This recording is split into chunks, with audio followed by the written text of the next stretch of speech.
You win. Perfect.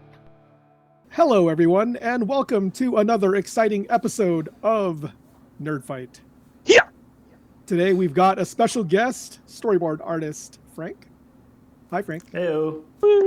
Welcome to the Thanks. podcast. Thank you for having me. I'm excited for this. I am super excited, and Frank was disappointed that he wasn't on our first podcast, which was the Star Trek versus Star Wars episode. And I promised him that we would have another one of those at some point, probably. But today we're going to be talking about something more dear to us. Growing up in the 90s and watching... do I call them cartoons or do I call them animated series? Yeah, I feel like I always associate, I mean, obviously when we were kids, we called them cartoons, but like a cartoon felt like Tom and Jerry, Warner Brothers, Animaniacs, but this is animated series. It really Animated is series. Like, Thematically, they're more... Mm-hmm. Yeah, I get you. What do you think, Eric? Where do you land? I mean, with the ones we're talking about today, definitely more in the animated series because there's more of an overarching storyline as opposed to like your eternal bottle episodes that is Looney Tunes and Tom and Jerry. Animaniacs, Tom and Jerry. Yeah. Serialization, right? That's kind of how they define it. Yeah. They're definitely not. None of these cartoons were none of these animated series were ever on like Saturday mornings, right? These were like after school / evening. I remember the new episodes came out on Saturdays mornings. Oh. At least where I lived. You know, honestly, I can't tell you whether or not I watched any of this when they came out new. I never knew because I was so bad about like learning TV schedules back then, you know, that like anytime I saw it, I just tried to memorize what time it was on and stuff. Because I was like, I mean, I'm not going to try and date you guys, but I was probably like genuinely younger, you know, a little bit when these shows first came out, right? Because like, when did at least X-Men was what, that one started in 92.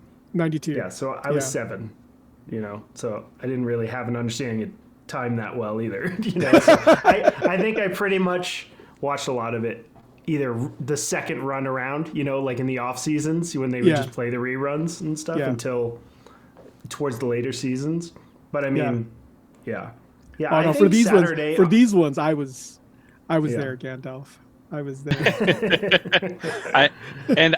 I'm only just a smidge older than you, Frank, because I was about 8 when X-Men started. Yeah, so, I was 14. So yeah, I was double Frank's age. So yeah. Did they all start around the same time? I know they definitely felt like they were always in syndication at the same time, but did they start around the same time? Do you know? Spider-Man the animated series was 94. Yeah, 94. Okay. Batman was 90. I think that was 93. 92 or 9? No, it was before X-Men. No. I would say 92. Yeah, 92. Earlier than X-Men. Okay. 92 to 95. So just after Batman Returns, weirdly enough. Yeah, it was right after. Which is maybe also why they didn't commit to they went with the classic almost comic Adam West / comic books version of the Penguin versus in the later series they made him more look like the DeVito Penguin. I would say it's a combination of the two because there's definitely you're right, in the redesign there's definitely some the Gotham Knights when they started doing that in the new animated series. What is that when they called it that? I know. My God, there's so many weird little. They're almost like the Enterprise retrofit. Like it's the same show. It's the same show. It's the same cast of voice, but just like they changed the designs to this almost very simpler, darker, more reserved stylization, but they definitely took cues from the movies in that redesign. Yeah, and it. You know. Well, I remember. Well, okay, so just we're going to be discussing Batman the Yeah, Animated Series, X-Men, and Spider-Man the Animated Series. We're going to be throwing down the gauntlet and trying to figure out which one of these animated series reigns supreme. For the interest of today's episode, we are only going to be talking about Batman the Animated Series from 92 to 95, not when it went into the redesign, just so we're clear of that. Were everybody okay with that? Yeah. I don't even know what the redesign is. Is that the new Batman Adventures, or is that something completely different? I think it's the new Batman Adventures, where like the Joker has like black eyes, black with like a white pupils.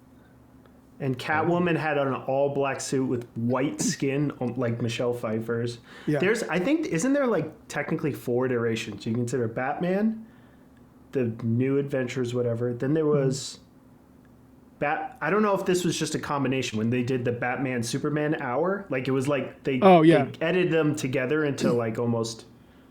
I think that was just a re-edit. I don't know if that was. You think it was just a re-edit? Yeah, okay. I don't think it was a complete. And then there was the Batman and Robin series where it was labeled Batman and Robin.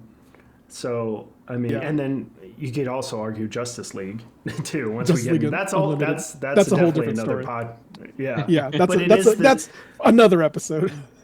But it's part of the same time, like narrative event. So it is like part of it's part of the Tim universe for sure. You know, it goes. They didn't like reboot it for that or change any of the events that happened. Nope, it just carried over, which was impressive for the time. You know. All right, so let's get into personal thoughts or history. And you don't have to talk about every single series if you don't want to. But if you have thoughts on them and you want to share them, now is the time to do it before we get into the nitty gritty. Who wants to go first? Well, I could definitely go deep. If you want me to kick it off, I don't mind kicking it off. Yeah, go ahead. Let's go. All right, Guest goes first. I'll try and condense it. But definitely these shows impacted me heavily in my youth. In fact, I would argue to say that probably the reverse of like a true comic book fan, the shows got me into the comics. I was the show first. A cartoon got me into. Probably what hit me first absolutely was X-Men, the animated series.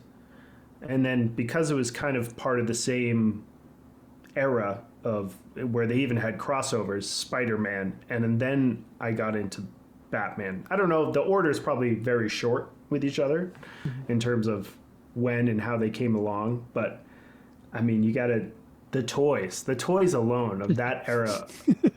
I was that prime action figure age, man. I wanted all the Marvel X-Men heroes, all the characters. I had the Blackbird. Oh man, I wanted that. I had so the bad. mini jet. I used to collect those figures, man, like there was no tomorrow. Vivi still has, my daughter has a couple that like survived the many moves over 20 years. Nice. The Gambit with the Kung Fu kick. Nice. Still have that one. Yeah, and it was all part of that like era of like Pizza Hut. You know, the branding they would do with the cartoons and the food. McDonald's never really got into any of them, except for maybe Batman, right? Or did Burger King? McDonald's went away from Batman after Batman Returns. Okay. Oh yeah. I do remember that. They were so despised. Like it was just not a good move for them because of how dark Batman Returns ended up being. Right. That they were just like, we are never gonna do Batman again. I do remember the Sparky. I had the Sparky Batmobile. Yeah. Remember the one that you would pull back and the sparks would fly out the back? Yeah, I remember that. And the penguin in the little thing that, after Batman Returns, those Happy Meal toys. Yeah. They were like, no. Yeah. More. What? I mean, so naturally, I just got turned on to these characters through the cartoons, and from there, I wanted more, and I sought out the comics and the trading cards. I still have the trading cards. Yeah. The 1994 Fleer trading cards. I still have them. I'm Nice. hoping one day there's going to be a resurgence where they'll be worth something. But, they're not. They never turned out to be like the baseball card of the day. No. Yeah, and it was just the perfect age of cartoon synergy with branding and merchandise that just I was on board for all of it and wanted. I mean, it made Christmas real easy in my house. Of like, what was I getting? I just got a box that was wrapped, and I knew that it was going to be figures, man. And I was just on it. It was the start. It was the start of my future path for sure. So yeah, That's awesome. Oh, The remember collector Discovery Zone? Remember Discovery Zone too? Oh, yeah. They had those, like, they would promote that too. Like, oh, go to get your pizza in Discovery Zone with Wolverine and stuff. It was just like, it's a magical time. Magical time. Oh yeah. Yeah, for sure. For me, it was I was just entering high school when Batman and X-Men came out, and so I remember that Batman came out, and it wasn't even like they started showing it in prime time, Okay. like The Simpsons, but there were no like other kinds of cartoons in the evening. Yeah, you had The Simpsons, and that was pretty much it. Now you have all sorts of cartoons in the evening, but at that point in time, that was not a thing. And so to have something like Batman in the evening competing with, other primetime shows was a big deal. And I remember I was following the production of it. Anytime they had anything in like Entertainment Weekly or any other magazines that had articles on it, I was reading up on the animation style. I wanted to learn about, how they designed the characters, things like that. So it was a huge thing for me. And then X-Men was just at that perfect time where I had just started reading the comics. I had read some of the comics from the 70s, but this was the period like right after Jim Lee and Chris Claremont rebooted the X-Men, and that was, I just wanted more X-Men, more of that stuff. And so being able to see it in animated form was great. And then I didn't really get into Spider-Man until much later. I saw some episodes of that much later. So I wasn't, that didn't have a huge impact on me, but definitely Batman the Animated Series. And Batman the Animated Series also happens to be one of the things where I have bought multiples of, I have bought it on DVD, I have bought it on Blu-ray, and then I got it on digital. I don't know, I just have Don't to want to lose it. Yeah, it's like that. Star Wars and Transformers the movie are ones that I just have bought over and over again. I am the perfect patsy for people. So yeah. Nice. For me, I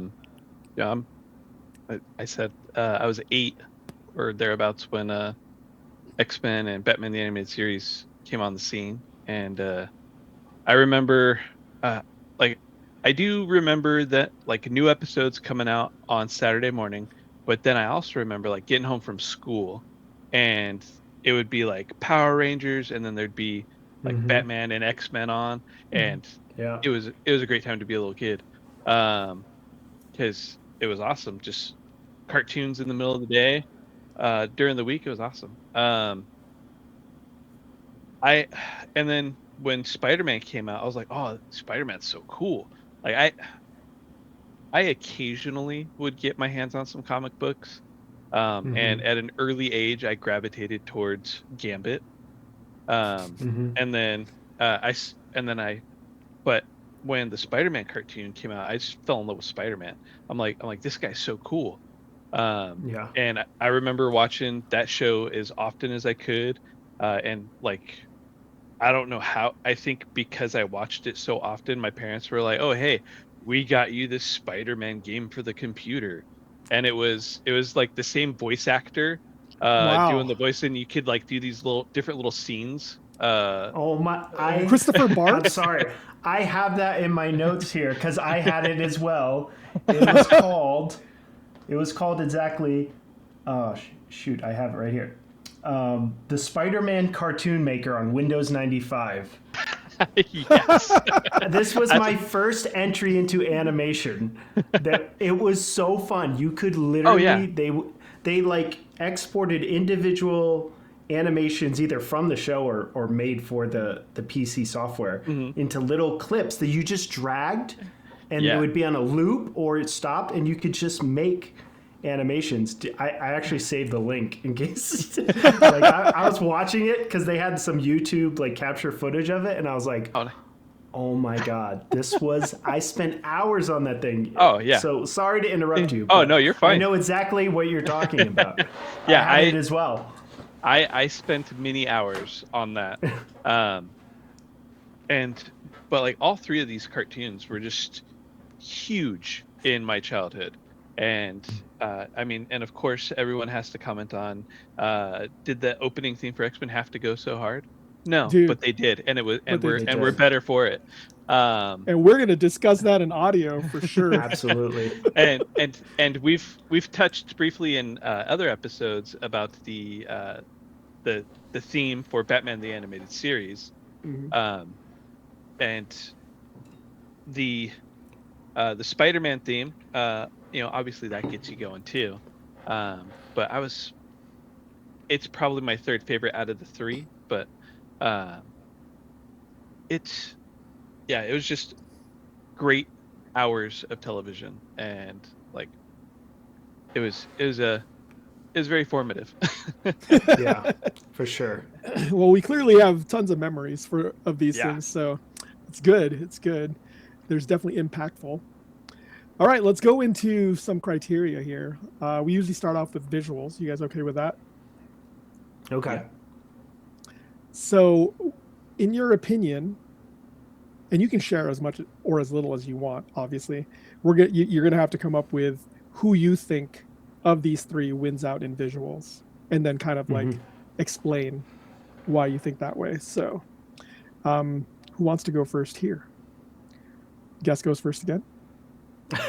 Or Eric goes first. I'm gonna try and not just monopolize. I want to go first because then Frank can go with his more skilled his more professional take on it. But because I don't want to follow the professional animator. I have done some animating professionally, and it's nothing that should have ever seen the light of day. So I would not call myself an animator as much as I wanted to be. Okay, but go ahead. For me, especially touching back on all three of these series this past week in preparation for recording tonight, I think for me, best visuals is going to go to Batman the Animated Series for me personally, because I think Batman and X-Men both started airing around the same time, or at least the same year, and then Spider-Man was in '94. And that being said, the art style of Batman and just the way it's presented, like it's a more crisp picture, and I can see more details in it than when I watch the other two cartoons. The other two cartoons are like, they have not held up very well to the test of time. Their animation style is very kind of blurry, and some of the details get kind of muddied, but it's still familiar characters and I enjoy it. But for me, Batman is winning the visuals, and all the fun explosions that it has definitely doesn't hurt. So, but yeah, for me, Batman. All right, we got one for Batman. Okay. I have to agree. I mean, it's funny when Brad brought up what we were comparing in this. I was like, I was like, this is going to be kind of like, in a lot of instances, a slaughter, just in terms of, because it was such a take, Batman the Animated Series. Like, I would argue even Batman, in the entirety of all of Batman comics, it was very specific to a genre of like Batman comics. Whereas the Spider-Man shows and the X-Men show, it was kind of like, we have to take the comics and like, they tried to replicate in some, especially X-Men. I would say X-Men tried their best to stay as accurate to the comics in terms of their character designs. And even some of the times they would use heavy black for shading, which was crazy because you're just like inking like black, although it was probably still digital coloring for at some point later on. But then Spider-Man was like, it was really a lesser execution. It felt like a much more, what's a word for saying like what's another word to express like making it for younger audiences, like almost safe. Like the colors were almost pastel and bright versus. Yeah, it was very, I guess even you could Venom say, had purple and red in his like lighting and stuff like that. It was, yeah. It was a lot more colorful and simple, almost like Pokemon color palette, in terms of primary, like stuff. primary colors. Like, primary colors, yeah. But then when you have Batman was so muted, and the way they did the backgrounds was starting with a black piece of paper and coloring them with charcoal and pastels, bringing light from darkness. But starting from darkness. You were starting from with darkness. All those building and gothic environments. And then obviously Bruce Timm was greatly influenced by the Fleischer cartoons in their character designs, which I weirdly had watched. My dad had a VHS. I had watched the Fleischer cartoons during Superman versus the giant robot. Yeah. So that strong, broad chest, the big chin, that was all influenced from that stuff. And obviously allowed them to consistently animate the characters while also pushing it, which I would say specifically for the episodes we watched, you really did see a lot of squash and stretch for that. That's how that show was really started. Gets less in those other iterations we were talking about. They really pulled back on that kind of stuff and tried to make it almost more stoic. But when there was expressiveness, especially like with Two-Face in those episodes, like hands down, you saw that Warner Brothers influence, even with a show that was considered dramatic. So visually, I got to say, and also, let's be honest, it was taking a lot of cues from Tim Burton's films, like even the long Batmobile, the Batwing. I even honest thought at some point the song, isn't there some cues from that song that is very John Williams or Danny Elfman theme? Like it almost sounds in certain. It is Danny Elfman's I know we got to get into sound. I know. Yeah, it is Danny Elfman's theme. Right. But like from those Michael Keaton, Tim Burton ones, it feels very in that world. I know we won't go into sound. Yeah, we'll go into sound in a second. But I can explain why that would be. Yeah, but because it was such a strong choice of like a style of how we want to visualize Batman in a Gotham world. Even when you think about like later they would have the Superman series in Metropolis. For some reason, they get color TV in Metropolis, but in Gotham, it's all black and white. I don't know why. They just don't get color TV there for some reason. But yeah, so for me, Batman, X-Men, Spider-Man, same as Eric did. Yeah. So for me, I mean, I'm going to echo the same thing, but I'll explain why I think that way. Batman definitely number one for me, but that's because I think that like Frank was alluding to, it's the one that has a very distinct style. There's a very distinct style guide, and it's not just aping the comic book. When X-Men came out, it was definitely taking its cues from the Jim Lee, Chris Claremont run. That was very clear. All the costume design, the blue and gold, Cyclops' full blue and gold costume is exactly that. So you definitely have that influence there. I will say that for the most part, the animation, I think, I don't know if it was a budget thing or whatever, but they have a lot of characters to animate in X-Men. Oh yeah. Yeah, that's a lot. Wait, is animation part of a separate? No, tier? That's just part of no, art. That's just part of the art. Yeah. Okay, because I thought that would be a separate like segment in general. Because I was also talking about it just as like a still if you were going to look at any frame of it, but animation you could definitely discuss. Yeah. Like on its own. Yeah. Well, I mean, yeah, but animation quality for sure. Batman still reigns supreme on that. But I do think that the animation studios had a little bit of a harder time because of so many characters. So many characters on screen, so many things that they were going to be doing. So I will give them that. But I think that, like what Eric was talking about, is that there's more of a simplicity in the design of the Batman characters, more like, not a lot of detailing, I would say. Batman, for the most part, is a pretty broad-shouldered person without, and there's a little bit of definition, but it's not like the X-Men who have like stripes and muscles pouches and things like belts. that. Yeah, exactly. There's just a lot of stuff that the animators have to kind of pay attention to. And that's a lot harder to execute. Whereas Batman, it's a lot more fluid. It's a lot more simple shapes. And so I think that it succeeds in that because then it can just rely on the actual animation itself and the backgrounds. They could put more effort into those things. So I think that's really where it excels. Spider-Man,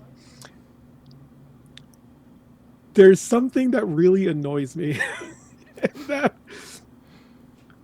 basically all the men look the same with just different hairstyles.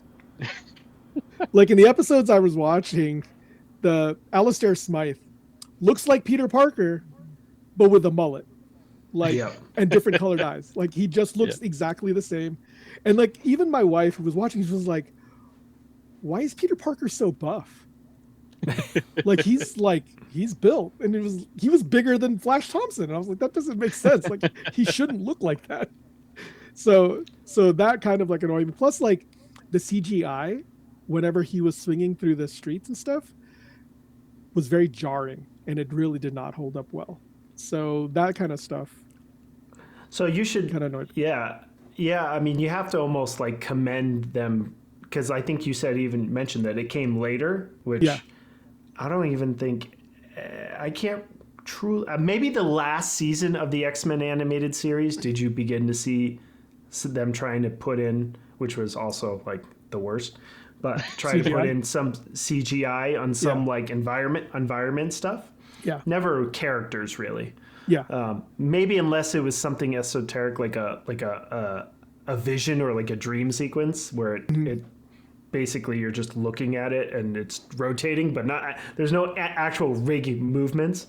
Yeah. But in Spider-Man, to use the buildings as a vehicle to try and save, because animating buildings going by at the speed where it's not blurred enough, like when Batman's in the Batmobile. Yeah. But enough that you can see a whole city would have been impossible to do for television in the time. Yeah. So you got to give him some credit, even though it was a poor execution. It was a smart one. Yeah. And you're right with the character. The thing too with the animation in Spider-Man, and this is I don't know if this would go into story or drama, but did you know that Spider-Man couldn't punch anybody in that show? What? Huh. Spider-Man never punched a human being in that show. They were not allowed to. Huh. I remember I learned this later on. That actually makes a lot of sense. Yeah. So the he can network throw people though. enforced a strict no punching rule. They believed showing a superhero throwing a closed fist would encourage children to emulate violence. So he would either web them, throw objects in them, swing and kick them, or it'd have to be a robot or not non-human character. There was that show, and it leans into kind of my other assessment of like the color scheme. had of all three of these, the most restrictions from like the network censors, which also may have been a byproduct of it coming later too, right? Because even I would say the last season of X-Men was kind of, lame in that same way. You know, there was a lot of turnover, switching over of animation studios and creatives with that last season too. But in the same way that Morbius wasn't actually a vampire who could suck blood, he could only drain plasma with his little tentacle hand tentacle things. palm, on his palms. They could never show him. It's like the Ninja Turtles. The Ninja Turtles, Leonardo can't use his sword. You can't. Right. Yeah. That's why they made the foot robots. Right. So, it's crazy. And actually, you gotta give credit to the Batman series for sticking to actual bullet gun fire. Yeah, the guns of that, even though it was neo. What do you call that? The Art Deco. Like it felt like the 40s, but it was technically a modern day. They had computers and shit like that. But it was, they used bullets in their guns and Tommy guns and pistols. Yeah. But in X-Men and Spider-Man, everyone had lasers.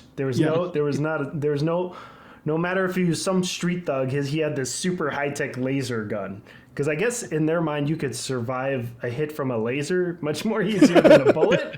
Well, a bullet is something that is more accessible, I would suppose, from a laser. But I think that has a lot to do, though, with the fact that I think that when Batman animated series started, it was meant as a primetime cartoon. So that's amazing. I had no recollection of that. Yeah, the same rules as afternoon cartoons. Huh.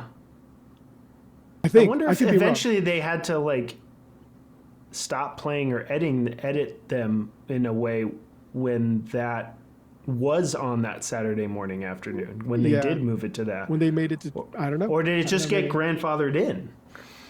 Not sure. I mean, I'm sure it wasn't a hard rule. I think it was an appeasing sort of guideline that they tried to play into to get better time slots, maybe for marketing and toys and all that stuff. Yeah, it could be the politics behind network television, who the ad revenue comes from, who were the sponsors. So I don't know.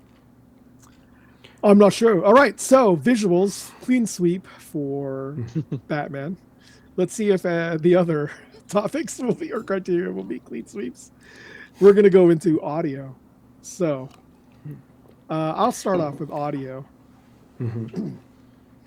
I have to give it to pretty much all three shows, first of all.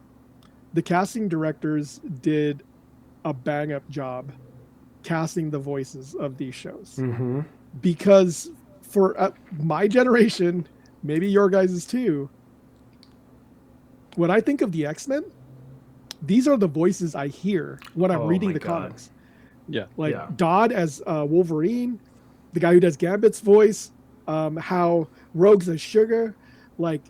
These are all super impactful as far as what I imagine the voices of these characters to be.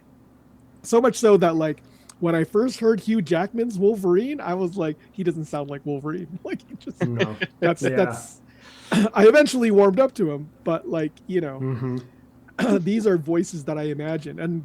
And Christopher Barnes as Spider-Man, I think does an amazing job, especially for the fact that he talks a lot, because he's the only wall crawler I've seen so far in media that talks as much as Spider-Man should talk. Because Tom Holland, Andrew Garfield, and Tobey Maguire don't talk nearly as much as Spider-Man probably should. And I appreciate that. So I like that voice a lot. And then, of course, Batman. Does sound mean music or just sound effects and voice? All of it. Is music its own thing? Okay. No, all of it. Yeah, all of it. I'm going to get to the music. So I'm just starting with the voices first because that's what's the most impactful for me. And then Kevin Conroy Oh my god, and the Mark Hamill. legend. I mean, those two are forever going to be associated with Batman and the Joker, which is surprising to me because In a non-live action setting, there's no other voice for me. Everything else Yeah. is just like, yeah, whatever. yeah. And even like when I watch other films with other Batman people and Jokers, I still imagine their voices. Like I think it would be so much cooler if it was Kevin Conroy's voice. Because he does this amazing thing where he's like, his Batman and his Bruce Wayne sound like two totally different people, but still sound like the same person, if that makes sense. You know what I mean? Like, Yeah. it sounds like it comes from the same person, but he acts them both totally differently. That, like, I can totally get it. And Christian Bale comes very close a couple times, especially like Batman Begins, putting on the Bruce Wayne voice. And that's really what I'm talking about, is the Bruce Wayne voice. That foppish, like, hi, I don't care about anything, voice that he does. And I think Kevin Conroy does it perfectly. So, okay, so music and sound design overall, I'll have to give it to Batman, because Shirley Walker orchestrated a lot of Danny Elfman's stuff. So she's very familiar with Danny Elfman, and she did the version of the Batman theme song, adapted it for the animated series. So she didn't write the theme. That goes to Danny Elfman, obviously, for the movies. But her incidental music in the show itself captures perfectly the Danny Elfman feel. The orchestrations, she uses a lot more choir than Danny Elfman does. So I actually appreciate that too. Especially if you watch like the Mask of the Phantasm, she does a version of the theme song with heavy choral arrangement, and it's impeccable. So yeah, I'm a fan of that. I found that she does not shy away from using a lot of like horns, a lot of sound. Whereas watching Spider-Man and watching X-Men, it seemed like it was almost like stock music, Or and it synthed. was like, yeah, and it was like a synth or stock, keyboard. yeah, and it was unobtrusive, like it wasn't trying to call attention to itself, whereas like watching like Heart of Ice, you could hear like the strings and the horns, and it's like sad sounding, you know what I mean? It's really, really there and in your face.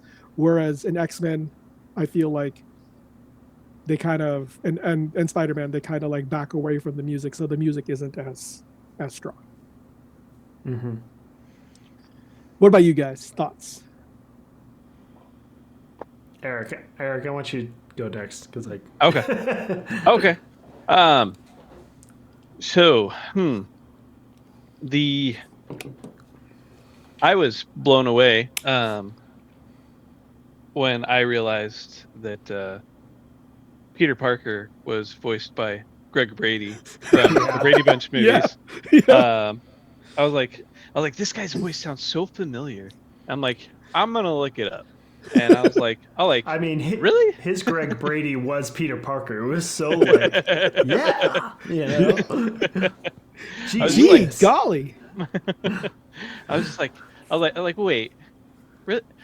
Like, that's not who I thought it was, and I can't even remember who I thought he sounded like when I was rewatching episodes. But I was like, yeah, that is Greg Brady. Now that I think about it, so I was like, okay, and then just kind of looking through some of the other voice actors, but it didn't like, not too many in Spider-Man stood out to me, aside from him.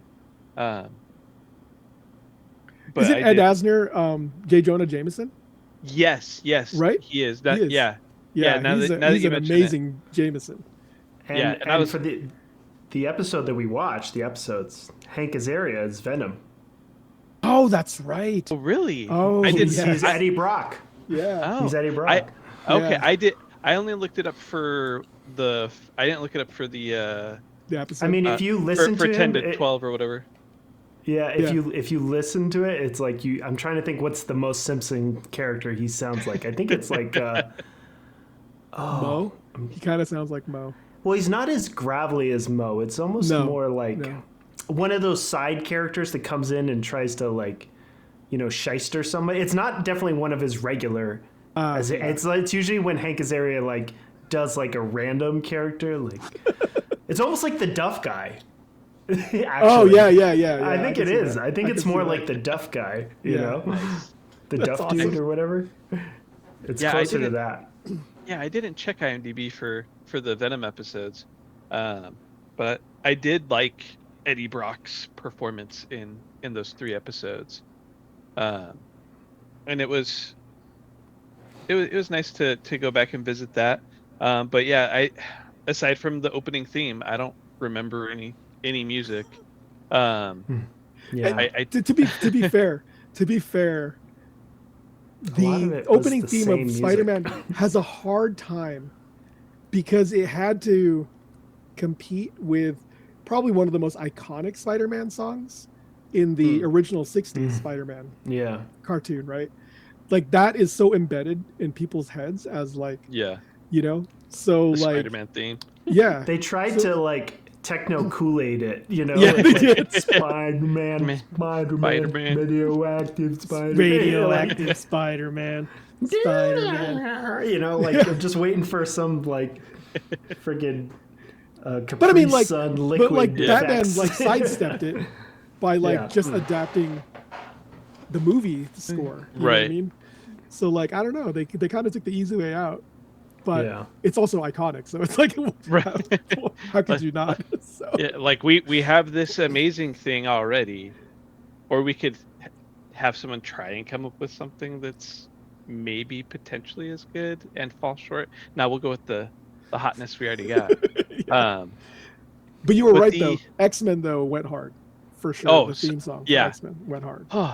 Absolutely. But again, like you said, I don't remember too much other music from the other episodes I watched. Mhm. I remember some sound effects of the Sentinels firing their Oh my god. their Yeah. different Yeah.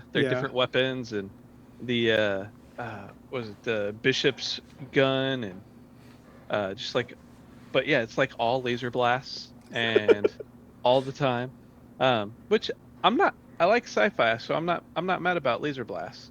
Mhm. And then we go to Batman, and we got a bunch of cool explosions. We got they did a good job of making the automatopoeias into actual sound effects, because you get to Mhm. hear a lot of the battering sounds, Yeah. and just like it feels like a comic book in animated form. It was great. I always remember thinking that those punches and those hits were very almost like Indiana Jones ones. Like really like they really like land, and like that slapping of like a Oh yeah. side of beef or like a sandbag or something. It really felt, which none of the shows.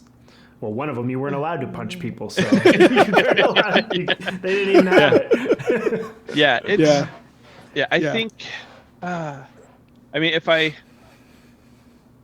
music aside, because obviously I love Danny Elfman's music, and his music was very heavy influence on most of the Batman animated series.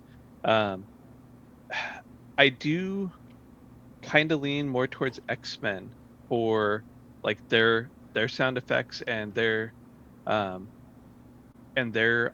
audio, just because I can hear more of what's going on in that. And then there was some episodes of Batman the Animated Series where I'm like, what's this guy saying? like the Heart of Ice. Yeah. I'm like, what is Freeze saying? Oh, the filter that's put on Yeah, Victor Freeze's voice. yeah. Yeah.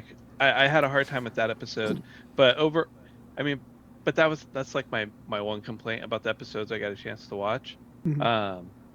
But I think for me, but I do have to factor in the music. So, uh, um, It's hard. yeah, it is. It's very hard because I enjoy all three for different reasons, but for the purpose of this, for audio and sound effects and everything, I gotta give it to Batman. Dang. All right. Well, to be fair too, the X-Men, that theme song, it has become so closely associated with X-Men that They the use movie it in producers, the MCU. started using that theme to introduce the X-Men characters in the movies. Nice. So they use that theme to like echo out the X-Men. So In the Doctor Strange, the multiverse madness, when Professor X rolls in, it goes.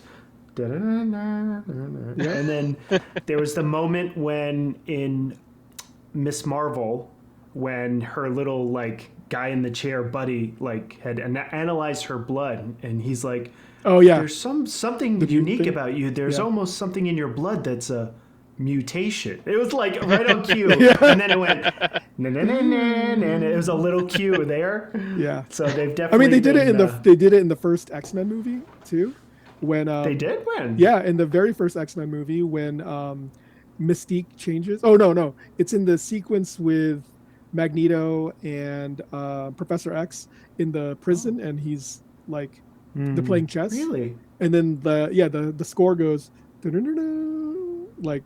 Well, I would say that they definitely took cues, because even the original X-Men theme from those movies are like da-na-na-na, da-na-na-na, da-na, like that's how it builds. So it's like they're definitely like, we're not doing it, but something. Yeah. But Michael Kamen, I think he's the composer of the movies. He was like, yeah, this is where I snuck in the theme here.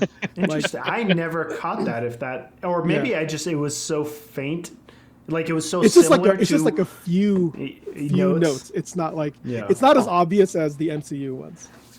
Let's put it that way. Yeah, but it is in there. So yeah. So I might break this up and talk it out before I could finally make my call per se. But I have to say, I'll give credit to, in terms of the initial. See, I always thought this was kind of unfair to compare, because one is like like the X-Men is an ensemble, right? Yeah. So like each episode of that series had an ensemble of iconic voices, and whereas the other two shows, they have to stand on their own with the one voice, being your main character. There's nothing to argue. Kevin Conroy, Mark Hamill, forever to the end of time will be the iconic Batman and Joker, and we'll never hear it again, because Mark Hamill said, without my Batman, I'm never going to do the voice again, now that Kevin has passed, which is, understandable, but heartbreaking. But granted, we probably have like 400 episodes in video games with them doing it. And you have Troy Baker, who tries his best to do a Mark Hamill impersonation. I think his Mark Hamill Joker is certainly better than his Batman. Actually sounds closer to the guy that does the more modern Wolverine cartoons. The ones from like X-Men Evolution. And it's not the other one, person? X-Men, Wolverine and the X-Men. And most of the video games, whoever does the modern, he sounds closer to that guy that, it's like, it's more Wolverine than it is Batman. When he does his Batman. That's true. But that's just a little side quest. So for sure, I would say, though, music absolutely, in terms of the inter-scene drama of like an episode, like you said, I wasn't familiar with the names of the composers or who was in charge of the music on Batman animated series, for sure, was that music drove so much of the show with the visual of like they treated it like let's actually have an opinion, for the moments. Yeah. Whereas the other shows, they had like a very strict formula that they had to stay within to replicate from show to show. But for me, it's just a personal thing. The theme for X-Men means so much more to me than any of the other ones, Yeah.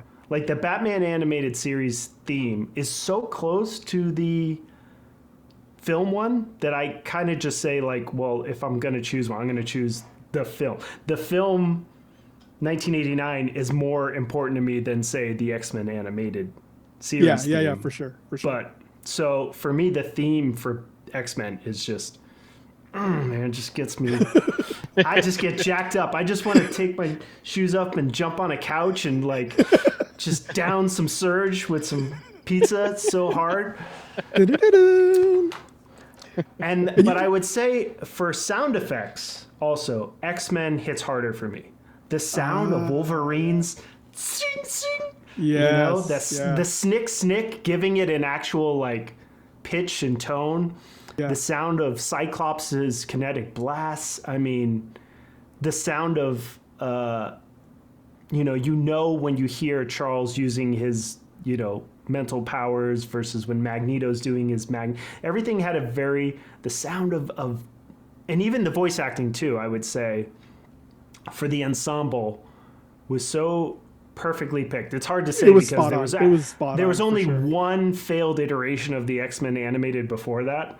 Yeah. Did you guys ever watch that pilot with the Brotherhood of Mutants? I ended up watching it way later, yeah. It was actually like almost more of a anime style. Yeah. It was kind of like, probably because it was a pilot, so they put a ton of money into it where it felt. It was actually looked more like they did in the arcade game. So it was the brown costume, that roster. Yeah. There was no Rogue or Gambit. No, it was like the Dave Cockrum, Len Wein era of X-Men. I mean, if they like had actually made that show and like at that level of quality, oh my God, that would have been amazing. There's no way they could have kept that going. Yeah. No, they couldn't. But if they did, but if they did, so with sound for X-Men, the sound effects for me hit real hard. Of course, the Wolverine, dude. When I was in high school and I used to play football, this is so lame.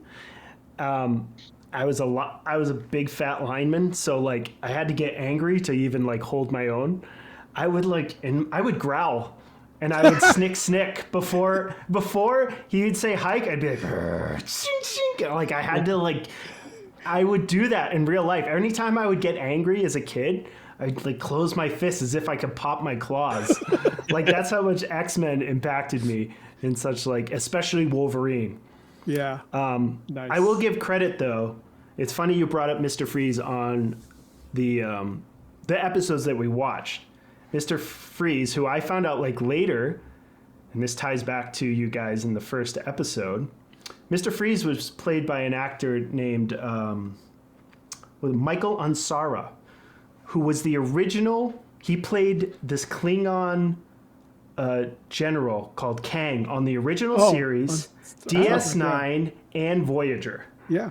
Oh, and that monotone voice carried over with such like it had such gravitas. You said you couldn't understand him, but to me that was almost like he was like the animated Darth Vader, like in that regard of that filter hit my like medulla oblongata just right. Yeah. And then for the episode 2 that we had what's his name? Richard Mall. From who played Bull and Night Court. From Night Court, yeah. And even when you watch that movie, do you ever watch that horror movie House? The House? I've not seen that one. No, I've not seen that one. About the father and son that move into this house, but his like buddy from Vietnam is like haunting him, and is played by Richard Bull, and he gets into this really like it gets into the Two-Face, and when I watch that movie, like I just immediately go there. Nice. So I would say in terms of overall voice acting, the talent was definitely in the Batman, but it's just a personal thing for me where it's like I love I would say in terms of guest voices, Batman wins flat out. Like, but like overall ongoing, for a series, ongoing, sure. the ensemble heroes that you paid attention to every episode, they were just bangers, you know. Yeah. Well, also, wasn't the actor who played Gambit in Kang, Kang, is it Kang? Not Kang. Kung Fu: The Legacy Continues. Didn't he play his son? That was the same actor. Yeah. Mm-hmm. Yeah. Which was so crazy to me because I used to watch that show as a kid, but like I could never connect that whole Cajun thing he did was so like it totally hid whoever that was. His voice, yeah, for sure. Yeah, I think that for sure I agree with you on that. Ensemble wise, in every single episode, X-Men hands down wins the voice acting part. Yeah. Just because, you know, it's hard to keep up that quality for that, for sure. Yeah. I would think too, I'm pretty sure, I don't know, because I'd have to go through every episode again, but I don't think Mark Hamill did any X-Men. I don't know. No, I don't think so. But he did do Spider-Man and Batman, obviously Batman. He was even in the Mr. Freeze episode. He played the guy that he was trying to get revenge on. Yeah. And then he was Hobgoblin in Spider-Man, the animated series. So we got to have that was his era of voice acting. So I do have one issue. Okay. And this is going to be a hot take. I love Mark Hamill's Joker, hands down. Yeah. Very similar. But it's basically his voice for the Trickster from the Flash. Yes. Show. It is. It's 100. It's the same voice. And then he does almost the exact same voice for Hobgoblin. Yeah. So it's like... And it was even more so when I think he actually tried to change it a little bit. When he reprised the role for the Flash on the CW. Mm-hmm. He came in as the Trickster. He came back as the Trickster, yeah. But I think he tried to make it more different in a weird way because I think he had realized because he knew that in the Flash it didn't take off the way the Joker did, so he's kind of ownership more on the. I don't know if it was that or if it was just because he was older and he had more of a gravelly. Yeah, he has voice. That more like in the Arkham City Batman video game when he's all sick and gravelly. That's just because Mark Hamill's gotten old and years of smoking cigarettes, has rasped his voice so much, And then we get to Spider-Man. That's so batty. I can't say there's a lot I can praise Spider-Man for. I would have to say, too, for all the episodes that we watched, and this is something that no one's brought up yet, Batman has the least mistakes when it comes to voice acting, where they just flat out didn't bother lip syncing at all. Oh, yeah. And Spider-Man is the worst offender. It's the worst. Yeah. It's like they didn't even try. There are times when they're literally they're just on a close-up and his mouth's not moving, or they really got cheap and they're doing it over the shoulder where Peter Parker, our main character, we're just hearing him talk from behind. Yep. And Spider-Man, this was something I noticed even as a kid, but I didn't have the knowledge to understand what it was.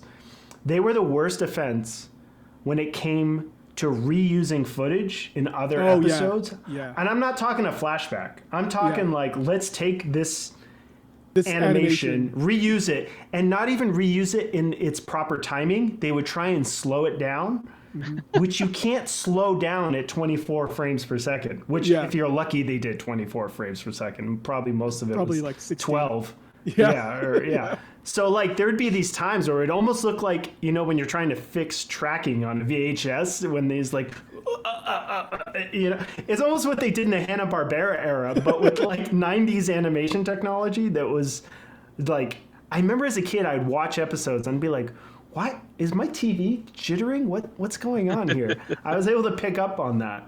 Yeah. And that's the worst offense. I mean, obviously I think Batman had, especially that first season. They were getting basically as best as you could do for TV animation in terms of taking the time to do the in-betweens Yeah. and really pacing things out. And it's so fluidity, the squash and I know we're in sound, but I was just, it's related though, because it's kind of animating to Yeah, how they, to the sound, how yeah, they're to the speaking, voice. they're acting, and the Yeah. voice and their visual has to be reflected in the acting that the voice actor's doing, you know? So for sure. It has to support it for sure. I So don't who's know, your too, who's with your winner? Spider-Man. Who's your So, winner, Frank? Come on. It's definitely not Spider-Man. It's definitely not Spider-Man. Poor Spidey. Okay, here's what I'm gonna say. I'm gonna split it a little bit. I'm gonna split it a little bit. In terms of main character voice and music, Batman, hands down. Okay. But in terms of ensemble and sound effects, which X-Men only is the only category within an ensemble, but Yeah. I'm just going to throw it in there. I would say sound effects if you want to exclude the ensemble voice acting, because it It's fine. unfairly Ensemble's competes. fine. I would say sound effects for me is X-Men, for sure. Absolutely, Interesting. that's my take. But for sure, the music from episode to episode. Also, too, I think it was the only of these two that even the Rogues Gallery each one had their own theme music. Yes. I wouldn't even say that for the other shows. That Spider-Man had one song. They must have had one session. They just recorded a 10-minute song, and they just cut it up wherever they could use it, you know? Yeah. Like, they didn't do anything special for any moments whatsoever, unfortunately. Yeah. Which is fine. I mean, as a kid, that shit didn't matter. But now when you look back on it, it definitely didn't age as well. Yeah, I don't think they cared So- about it at that point. So No. it was fine. No. Yep. Alrighty. So then the big one. So far, Okay. I mean, Eric and I were on Batman. So far, Batman has won 2. They'll probably win at the end, but narrative Yeah. can hold a lot. Narrative can hold Yep. a lot. So a lot of weight. How do you feel about story/narrative? Which one? And also, we could talk about impact. Like, which one do you feel had more of an impact afterwards? You know, and other media, things like that. So we kind of all gather that together. Who wants to go first? If you want, I'll go. All right, I'll I can break go the too. It's silence. about whatever. Yeah, it's fine. Yeah. Eric never wants to go first. I can go first because I Okay. probably have the least amount to say about the narrative and impact. I do want to say what one of the things that struck me narratively in Batman was in the Two-Face episodes, how quick he's to be like, Harvey, I care about your mental health. And it's like, Yeah. this is the '90s, and we're caring and we're caring about someone's mental well-being. What? That's a pretty big deal. I'm like, I didn't expect that, and I totally don't remember that from when I was a kid watching it. But I was like, wow, that how forward thinking of Bruce to care about his friend's mental health. And how weird for a dude who is obsessed after his parents died and never got over the grief of that. I don't think he cares about his own mental health. Oh no, why would he? But he's definitely caring about Harvey's. Yeah, For sure. but just like the overall narrative of Batman, I mean, aside from that, I mean, it's Batman. I don't. I mean, I feel like aside from the episodes that are like 2-part episodes, like it's mostly bottle episodes. So I don't see a whole lot of like overarching narrative. But with Spider-Man, again, kind of the same thing. Like the individual, like you can put on any episode of Spider-Man you want, and it's it'll be fine. You'll know for the most part what's going on. Aside from the multi-part episodes, you'd want to watch those in order. But with X-Men, that seems more like, hey, I need to watch these in order because they're stuff that's happening in this episode was affected by what happened in the last episode, and why is Beast in a jail cell right now? How did that happen? Yeah. And it's like, oh, I should have watched the previous episode so I know what's going on. um I mean, that's why there's the thing that they have which says previously on yeah, X-Men. right, You right. know, But I mean those which is recaps like only burned in my brain. they can only get so much in those, right? um So, and I think I skipped the recap on when when that episode on one of the episodes. It just jumped to See, Beast being in prison. that was your Yeah, problem. That was your yep, that problem. was. Well, Yep. well, my daughter was like, Dad, do you have to watch the opening the opening credits for each episode? Can you skip I'm like, intro? yeah, I'm like, I don't have to, but the song rocks. Like, But I love this Yeah. theme song. And so she was. I like, isn't it your bedtime? But yeah. So I like overall. I think X-Men has the better overarching narrative from start of the season to the end of the season. Mhm.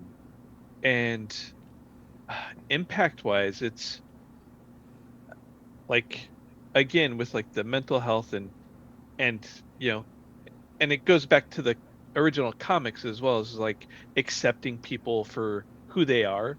And like in the first episode, Jubilee's like, i I didn't choose this. This is how I was born. And Mhm. it's like that's when you're a little kid and you're this, you're a nerd or whatever, like me, and it's like you don't fit in to with the cool crowd, and it's like I I was this is how I was born, you know? So it's like it's beneficial for the people watching to know, like, hey, there's things about you that you can't help. This is how you were born, and people got to accept that. And I just feel like that's a good message to put out there, and to be accepting of people regardless of what they look like, what they can do, how they sound. It's people are people, and they should all be treated with respect. And I think that's what X-Men is a big proponent of, is like accepting people for their differences, and whatever shape, size, color, and anything else in between. So I think narrative and impact goes to X-Men. For me. Nice. Eric, you brought up something too that Brad had mentioned when we were talking about this episode. I think you, at least you mentioned me, you chose these episodes because weren't they the episodes that you thought were closest to their comic canon origin? Yes. Or reflected on them? They were that way? they were the most similar to the comics, or Right. adapted from the comics. Yeah. Right. Which I would say there, in terms of narrative, you should definitely give some extra points to X-Men, because X-Men, like, they set out to try and make the comics in an animated form. Like, they took as close as they could do on television for kids. You know, where, Batman is close as well, but they also, like we said in the beginning, they were doing their own thing. They were gonna not necessarily change the origins, but like how they got there, right, was gonna be maybe somewhat different a little bit. Spider-Man definitely was nerfed a lot. Yeah. For sure. Yeah, and that was a great point too. With like, I even had some notes about how, especially in that time, in that mid '90s, like therapy and psychiatry was like a well-known thing, but it definitely, even to by that time period, was not something that they would seek it out before they were too afraid to even seek it out, like in the early days, right? Like in maybe even 80s and 70s. It became much more popular in the 80s, but still not something that people would like openly Confess talk to? about to Yeah. other people. Like, Yeah. it was great you were getting therapy because like you were helping yourself, but you wouldn't tell people you were, because, you know, that was still Yeah. not a thing yet. So that was Oh, yeah. pretty, you're right, that was very progressive. Also, something that I remembered from these shows, especially I would say more popular in X-Men and Batman, there was like a lot of visualizations of domestic abuse. Yeah. Oh yeah. Especially the way, and I know it's not as prominent in the episodes we chose. I mean, a little bit with how rough Harvey would get with his fiance. Yeah. But I mean, we definitely saw it a bunch with Harley and the Joker. I mean, flat out, he would slap her, and they would cut away and see the reaction, but you knew what was happening. Yep.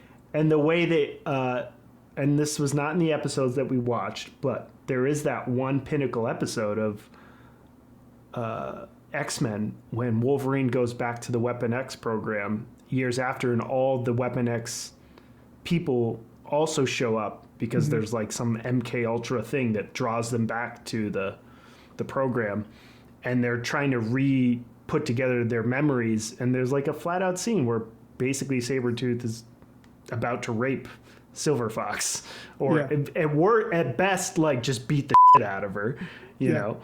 And it was heavily implied, which was like crazy for when you think about a children's program, you know, which, you know, you got to give them respect for, you know, pun intended, not pulling punches, you know. Yeah.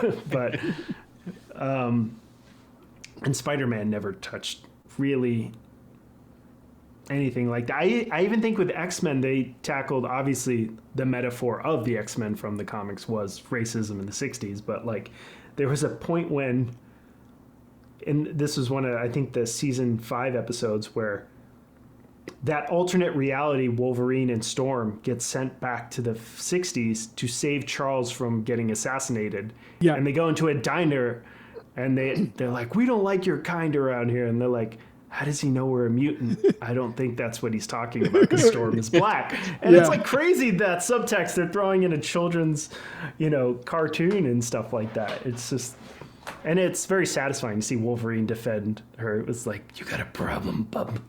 You know?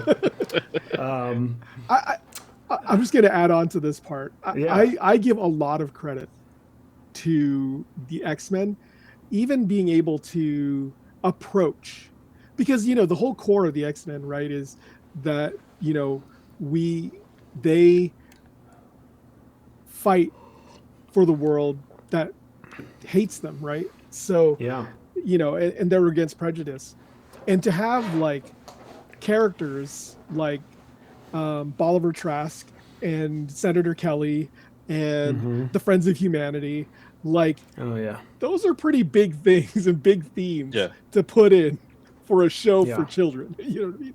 Like, that's pretty heavy stuff. And the fact that they were able to maintain so much of that, I have to give big props to X-Men. Did they ever sell a brother, the Friends of Humanity action figure?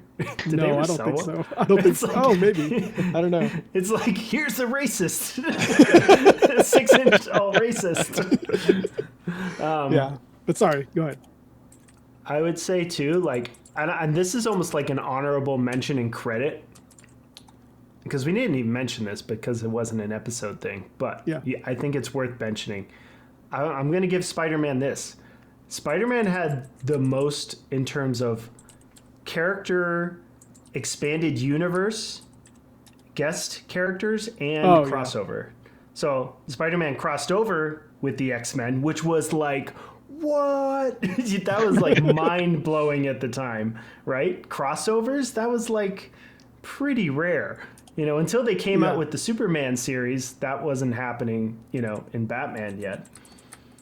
You had I think, at least the ones off the top of my head, they reference for sure, at least with speaking roles. You had the Punisher, Daredevil. Ghost Rider? Or was Ghost Rider in the Hulk series? I don't remember Ghost Rider and Spider-Man.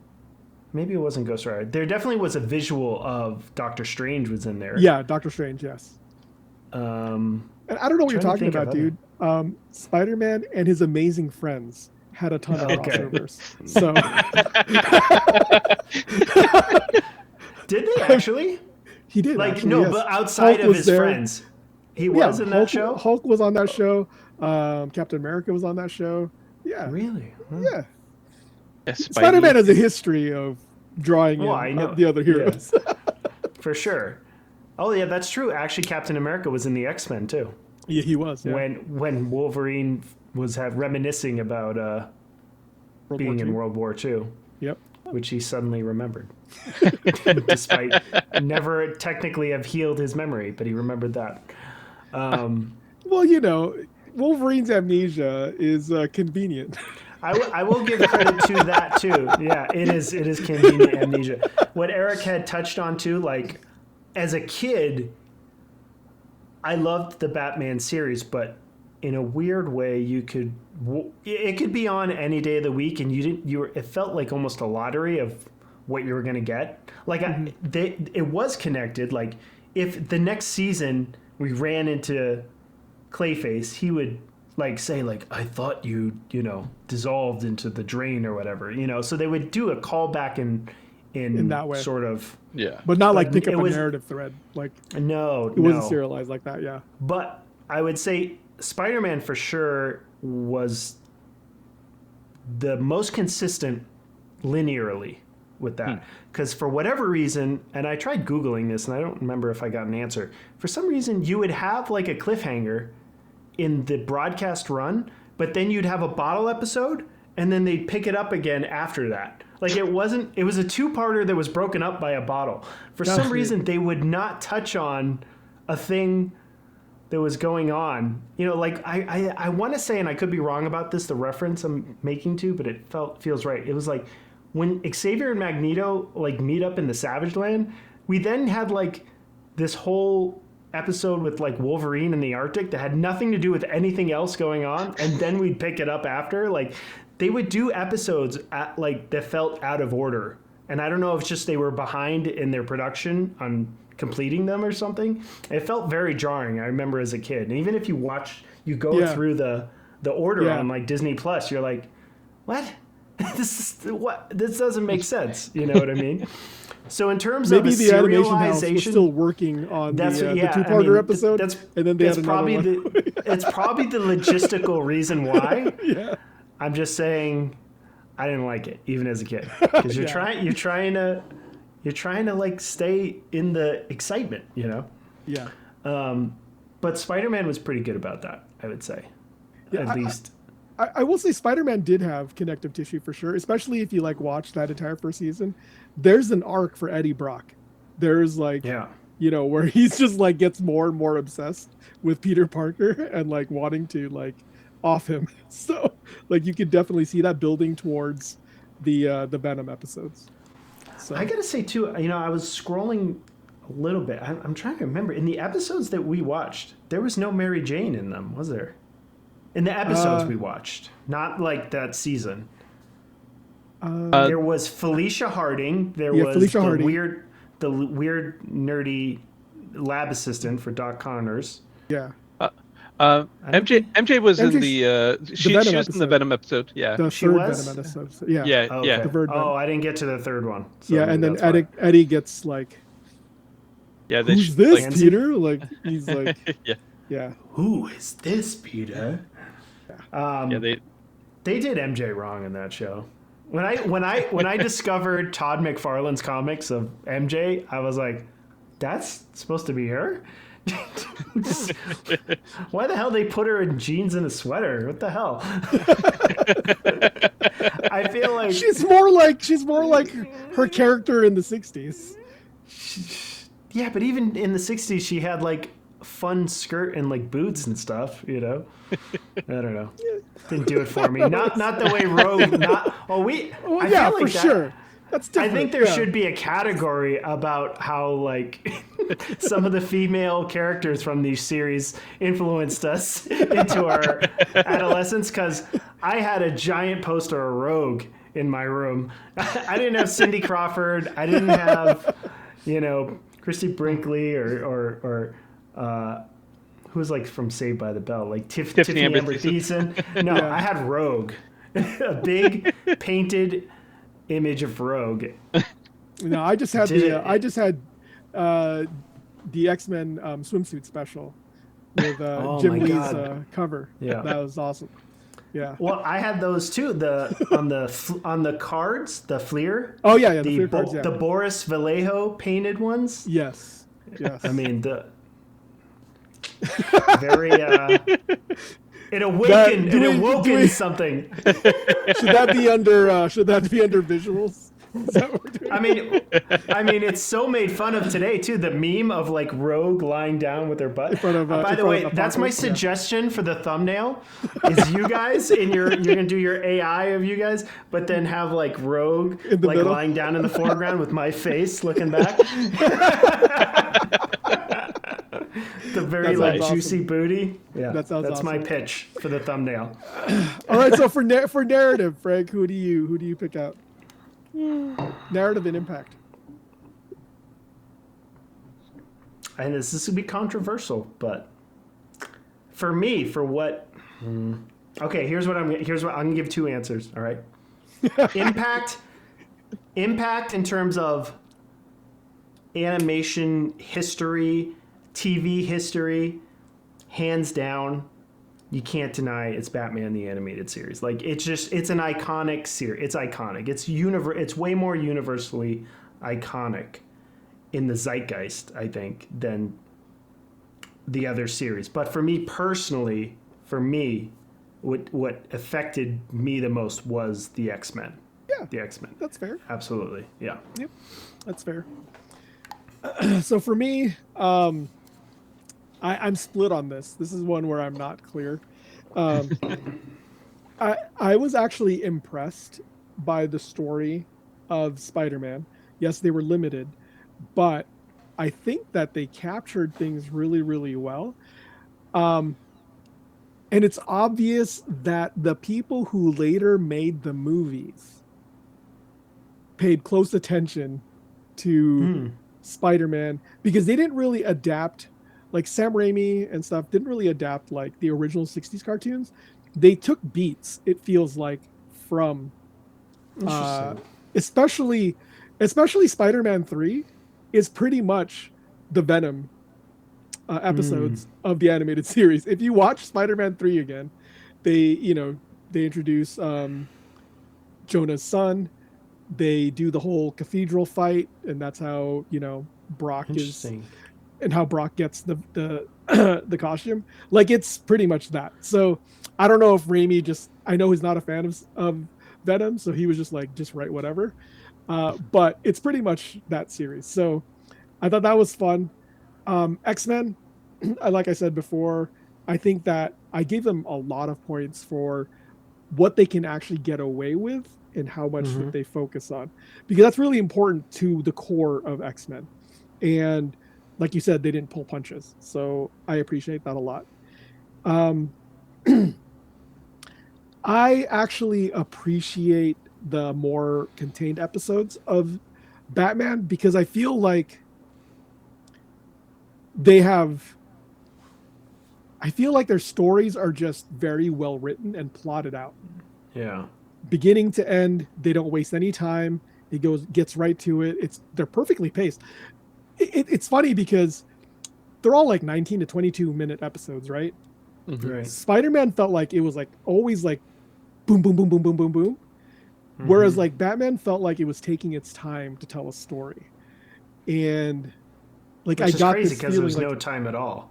Yeah, exactly. But like it felt like there was room to breathe in Batman almost. Yeah. Because you had your down moments, you had moments to actually like contemplate, the situation that Freeze is in and stuff like that. So I think that they did a better use of time. So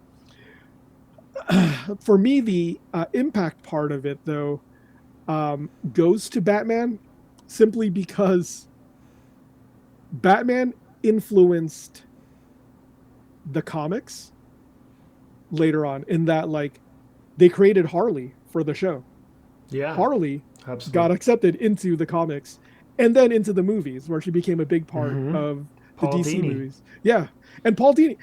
And that's the thing about it is that I think that you were right in that when they were approaching Batman, they weren't just trying to adapt a comic series or anything like that. They were like, we're going to do a legitimately strong Batman mythos of our own. And they created their own. They used some rogues gallery, but they made changes, like you said. They weren't really worried about being authentic to the original comics. They were going to adapt it for what made sense in their world, and they made a lot of good choices, I think. So, for me, I think that impact goes to Batman. For actual narrative storytelling and telling like an episodic, ongoing story, I think it goes to X-Men. Oh man, you were talking and I just thought of something I was gonna. Now it escaped me and it's gonna come at me like later. Something I was gonna bring up. There was you brought it to me. Oh, I wanted to ask you because I don't know Eric's comic knowledge, but I know yours is probably a lot better than mine. What, in terms of the episodes alone that we watched that you were focusing out, which ones were like would you say the closest versus the furthest?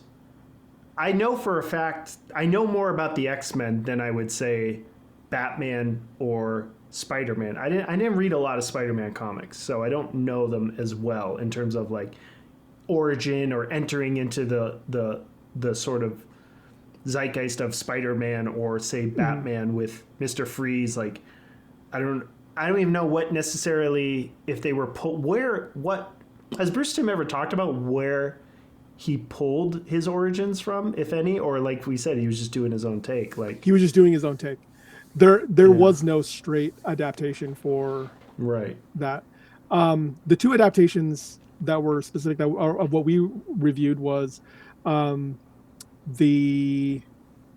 Black Costume symbiote saga for Spider-Man and the Days of Future Past for X-Men. Both of them, so just to cut it close, Spider-Man was the closest to.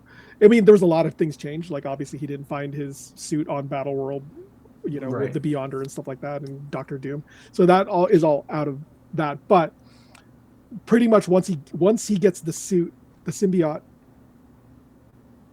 in New York, that's pretty much very close to the comic. Although, like they throw in a lot of like Easter eggs there. I don't know if you noticed that. Like they did the John Romita Jr. Spider-Man No More. I think it's John Romita Jr. The iconic in the trash, the mask, the suit in the trash. Yeah, that's pretty iconic. And also the cover of Secret Wars where he's in the black suit for the first time and he's like throwing his arms up. They recreate that in the show too. So that's pretty close. And then the way that the relationship between Peter and Brock, and then Brock getting the suit, that's pretty much spot on. Days of Future Past is not at all. I mean, it's got because that's Kitty not Pryde, at all. right? Yeah, Kitty Pryde Pryde gets him back in time, right? Yeah. So I don't even know. And Gambit wasn't even a character during not that yet. era. No. So, but they did a good job with that story. I think, but it just wasn't. It wasn't anything like. I couldn't help but think as I was watching the beginning of that when the Sentinel turns on Bishop for like turning in all the mutants, I was like, "Goddamn AI! Goddamn AI!" Yes, I'm like, this is getting too close to home for me. Yeah, exactly. It was so prophetic. Yep. But Master Mold. Yeah, exactly. Is AI got out of control. Chat GPT.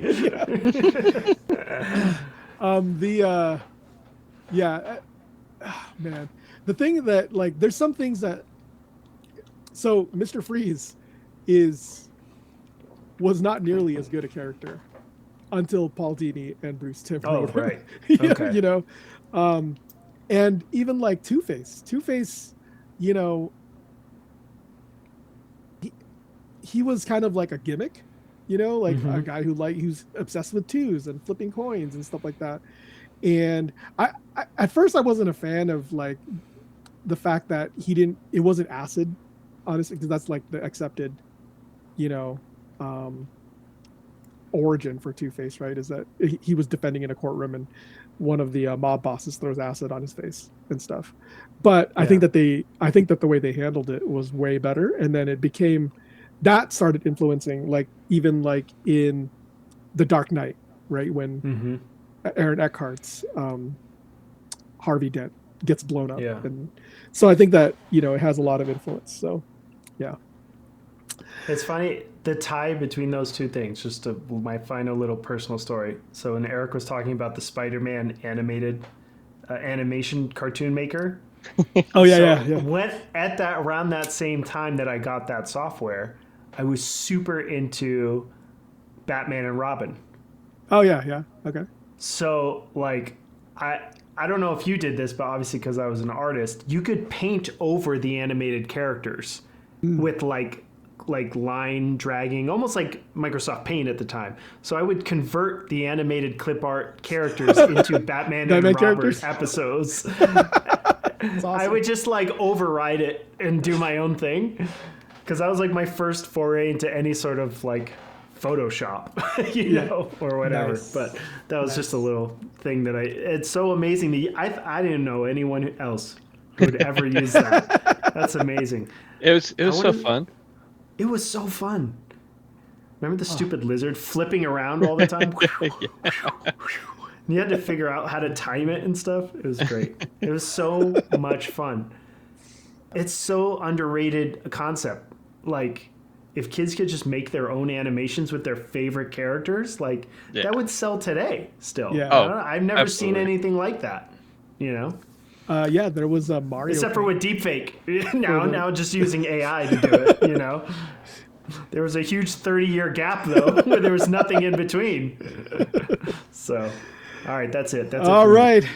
So, to wrap up, then, we've got video going to Batman, audio going to Batman with a slim thing with X-Men, and narrative being pretty much split between Batman and X-Men. So, let's be honest, just like in every other debate, Batman wins. Batman always wins. Well, give him enough prep time. He's definitely going to win. Oh, yeah. He can't. He always But you know wins. what? It was really close, though. It's funny because when he first started talking about this, Frank even said it. He was like, man, Batman's going to win. And it was I was like, you'd be surprised when you actually think about it and you actually talk it through. I was surprised at how much I enjoyed X-Men and how much I had more respect for what X-Men was pulling off. The thing is, Batman had no negatives. It had no flaws. The other ones, like X-Men, wins to us because it's more of a nostalgia, personal relationship with it in a lot of ways. But Batman had nothing bad to say about it. The only thing I could nitpick until the new adventures we watched. The episodes we watched when the therapist is talking to Harvey, the old lady. Yeah. There were portions of her cells that were not painted in properly. Yeah, I could tell. That's the bottom of the barrel that I could scrape to say to give just some sort of, some kind of something to give it a debate whatsoever. Yeah. Anyway. All right. So ranking, this got was so fun. Batman with X-Men and then Spider-Man somewhere down here. Yeah, so, unfortunately. Yeah, for sure. Sorry, Greg. Sorry, Greg Brady. Yeah. But yeah, this was fun. This was awesome. It's a good time. I agree. Thank you for letting me be on here and share my experiences. Yeah, dude. Of course. We welcome you anytime. I should have mentioned it at the beginning of this, but it's also closely related. And if you ever do another one with Justice League, but these shows alone are the reasons I went to college and pursued animation. That's why I have my degree in animation. Were these shows, and ironically, by the time I graduated, they were done. There was no more making shows like this, so it was kind of a disappointment. Yeah, they really. Besides Ben 10 and stuff, all the Justice Leagues had wrapped. All that there was no more Marvel on animation. It wasn't until way later, another 5 or 6 years later or so. Yeah. But these got me riled up to pursue Inspired. it. So Inspire, absolutely. Yep. Well, thank you again, guys, and I hope to come on again with your next nerd fight. Absolutely. We'll Awesome. we'll open invitation for whatever you're interested in joining us in. So, and thank you everybody for watching this latest episode of Nerd Fight. We definitely appreciate it. If you like this video, please hit that like button, hit subscribe, and share it with your friends and family or your enemies, like the Friends of Humanity. We would definitely appreciate it. That's right. You don't need to flip a coin. Just Hit share that it. like. Yeah. Awesome. All right. Take it easy. Thank you. Bye. Bye, guys.